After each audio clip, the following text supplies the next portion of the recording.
Kano ke katundu kaffe akobadde okimanyi mu malindirire.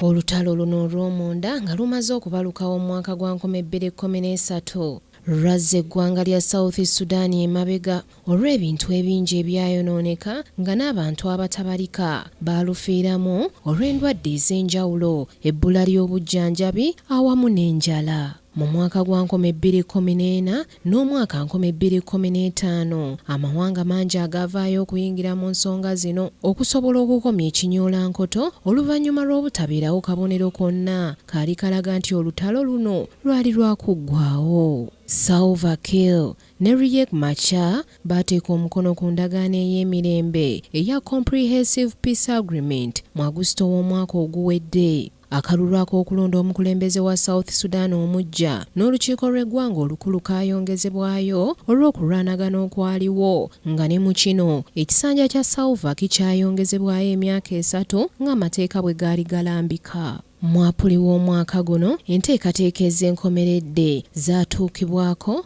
oluvannyuma lw'okumala akabanga akawera nga ne mu kino gavumenti muzzaŋŋanda yatondebwawo mu Augusito w'omwaka oguwedde n'endagaano ey'emirembe emikono ne giruma ng'eno yalimu okudda kwa Riek Machar mu gavumenti mu kifo kye kye yalimu eky'obumyuka bwa Salva Kiir ekyatuukibwako omwaka guno. Salva Kiir ayogerwako ng'ow'omugaso ennyo mu South Sudan olw'obuwanguzi bwe yatuukako mu njogerezeganya wakati wa North Sudan n'abayeekera ba South Sudan ez'okuleeta emirembe mu ggwanga. Riek Machar ngazze mu kifo kye eky'okubeera omumyuka wa Salva Kiir omwaka guno, Salva Kiir yavaayo n'alangirira enteekateeka ez'okuzza obuggya South Sudan omwali okuddamu okuzimba n'okuddaabiriza enguudo, ennyumba, amalwaliro, amakolero amapya wamu n'amasomero.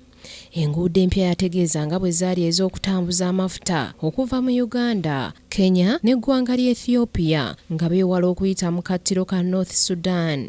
Naye mwana wattu ebyembi bino tebisobodde kutuukirira oluvannyuma lw'olutalo okuddamu okubalukawo omwaka guno gwennyini. Kigambibwa nti Salva Kiir alemereddwa okweyubula okuva mu bujaasi okufuuka munnabyabufuzi ate nga nnantagambwako. Ono era anenya Machar olw'okubeera nnabbi alangirira obubi eri South Sudan nga bwe terifuna mirembe ng'ekyali mu mikono gya Salva Kiir.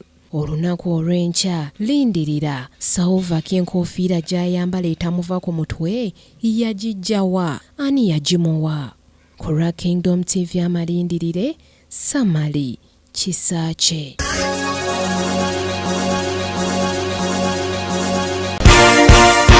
This is Kingdom TV.